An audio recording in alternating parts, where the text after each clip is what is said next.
Buongiorno a tutti, grazie davvero innanzitutto a Fabrizio Renzi che ci ha ospitato e ci ha presentato un esempio concreto, il primo esempio di questa giornata di utilizzo delle energie alternative, quindi l'obiettivo di portare questo museo allo zero, all'impatto zero, quindi siamo proprio nel posto giusto, direi.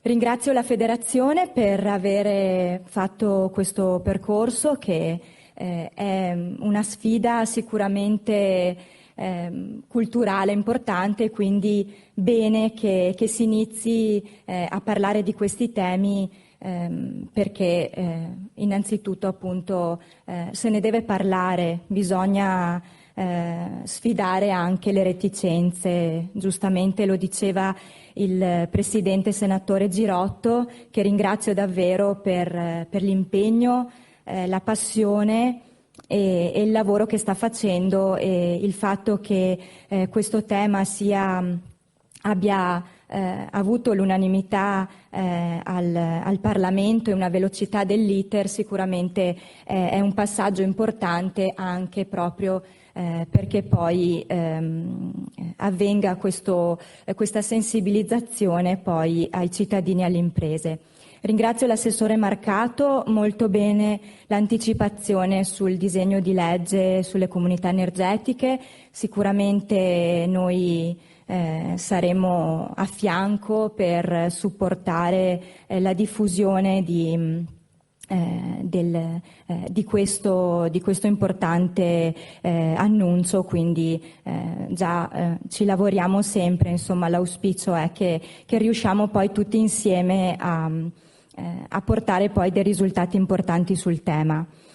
Grazie anche all'assessore del Comune di Venezia De Martin che ha dato degli spunti importanti soprattutto sulla necessità di semplificazione e la burocrazia che spesso attanaglia poi anche le volontà più ferree, quindi grazie davvero per il contributo. E sicuramente i due docenti Stefano Munarin e Francesco Causone ci hanno portato degli esempi molto concreti e virtuosi che possono poi essere riferimento e una cosa che mi colpisce è la necessità di condivisione. Quindi il fatto che queste comunità energetiche sicuramente insieme all'evoluzione tecnologica debbano partire da una necessità di comunità, di sentire il fatto che bisogna partire dalla condivisione, quindi lo trovo proprio un aspetto culturale poi fondamentale anche per tanti altri ambiti. Quindi questo ragionamento sulle comunità energetiche deve portare a delle riflessioni soprattutto sul fatto che queste di fatto concretamente portano a migliorare la qualità dei luoghi in cui abitiamo e quindi sicuramente questo è fondamentale proprio per dare un input e superare eventuali barriere da parte dei cittadini. Benissimo il fatto che la cultura sia diffusa anche tra gli amministratori di condominio, perché di fatto che queste comunità, questo input arrivi agli amministratori di condominio è fondamentale perché poi loro possono veicolarlo poi a tantissime persone. L'impatto sull'ambiente, quindi l'efficienza di queste attività è fondamentale, quindi giustamente lo diceva prima la giornalista, non è più una questione di sensibilità personale, oggi non abbiamo più scelta, dobbiamo pensare all'ambiente e all'efficientamento nelle scelte proprio dei singoli, non c'è più tempo, non c'è più tempo. Questa poi può essere, noi lo vediamo dal nostro punto di vista delle imprese, una possibilità di business, quindi è sicuramente un tema che va sviluppato anche in questo senso. Credo che oggi abbiamo dato un buon esempio di coinvolgimento di tutti gli attori, quindi la parte politica, la parte di chi poi esegue gli interventi, e auspichiamo che poi tutti insieme riusciamo ad arrivare ai consumatori finali ai quali deve arrivare questo messaggio importante. Sono già state dette, è già stato detto tutto, ma come Confartigianato vogliamo ribadirlo, sono due i punti principali su cui noi vogliamo focalizzarci, scusate. La semplificazione, l'abbiamo ripetuto oggi veramente all'infinito ed è stato detto da tutti, quindi molto bene, perché le cose condivise sicuramente hanno più forza.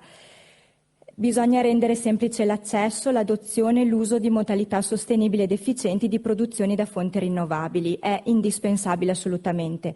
L'abbiamo visto col Superbonus, il fatto che ci siano degli impedimenti burocratici sicuramente rallenta e toglie un po' di entusiasmo, e non possiamo permettercelo sicuramente se l'obiettivo è quello di abbattere i consumi di energia che non è pulita.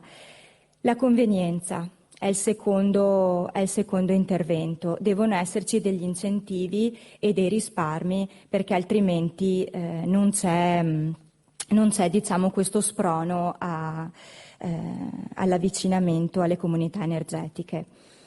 In particolare per la semplificazione questo significa intervenire su diversi livelli.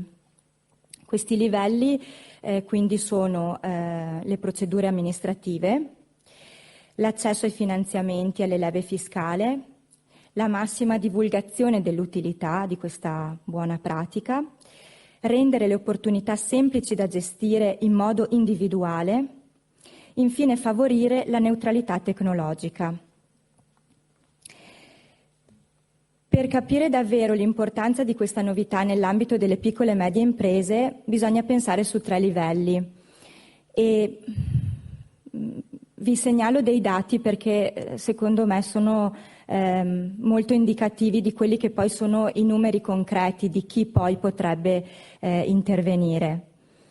Le nostre piccole imprese con consumi inferiori a 20 megawatt all'anno, che addensano il 90,1% dei punti di prelievo del mercato non domestico, potrebbero ridurre in parte lo spread che oggi subiscono sul corso dell'energia, che con i 29,52 euro al kilowattora è superiore del 43,6% alla media dell'Unione, quindi il 34,6% in più della media dell'Eurozona.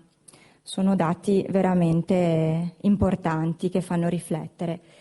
Il secondo riguarda il ruolo degli installatori e delle nostre imprese, potenzialmente coinvolte nella progettazione e installazione di questi sistemi. Sono quasi 12.000 queste imprese, di cui 6.400 artigiane, il 53,3% solo in Veneto, quindi un importante bacino poi di aziende che potrebbero essere oggetto di questo intervento.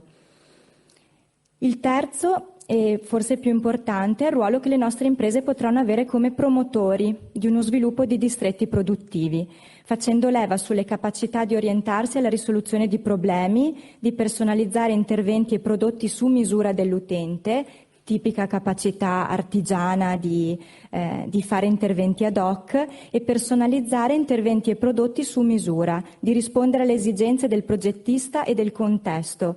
Le imprese artigiane vogliono contribuire con forza alla sfida della transizione energetica. Già oggi ci sono 379 aziende in Veneto, di cui 112 a carattere artigiano, che sono direttamente coinvolte nella filiera produttiva di tecnologie per le energie rinnovabili. Quindi, insomma, l'auspicio poi ovviamente è che ce ne siano sempre di più, e questo lavoro è proprio fatto per divulgare la conoscenza dell'importanza dello sviluppo delle energie rinnovabili. Per concludere, Sicuramente bene per il via libera al Senato della RED 2, quindi poi anche questa velocità segnalata dal senatore Girotto è sicuramente importante e quindi un vantaggio dei consumatori che fanno parte di comunità di energia rinnovabili. E per concludere sull'aspetto culturale che è stato segnalato anche nel dibattito, è importante che questi argomenti passino per le scuole e gli enti locali, partendo dalle medie inferiori nell'ambito di ore dedicate all'educazione civica. Il tema del risparmio energetico e dei metodi di efficientamento come le comunità, in modo da costruire i futuri utilizzatori, ma soprattutto i futuri tecnici. Quindi il ruolo dell'educazione, il ruolo culturale, fondamentale proprio per partire dalle fondamenta, perché altrimenti ci si trova a parlare di cose che poi non sono realizzabili perché non hanno appeal da parte poi dei fruitori. Quindi un impegno sicuramente è necessario perché questi argomenti siano materia di studio proprio dei nostri ragazzi, che saranno il futuro e che sicuramente non potranno prescindere da queste tematiche per vivere in un mondo almeno di qualità pari a quello in cui stiamo vivendo noi. È una cosa che dobbiamo alle future generazioni. Quindi grazie davvero ancora a tutti e vi auguro una buona giornata. Grazie.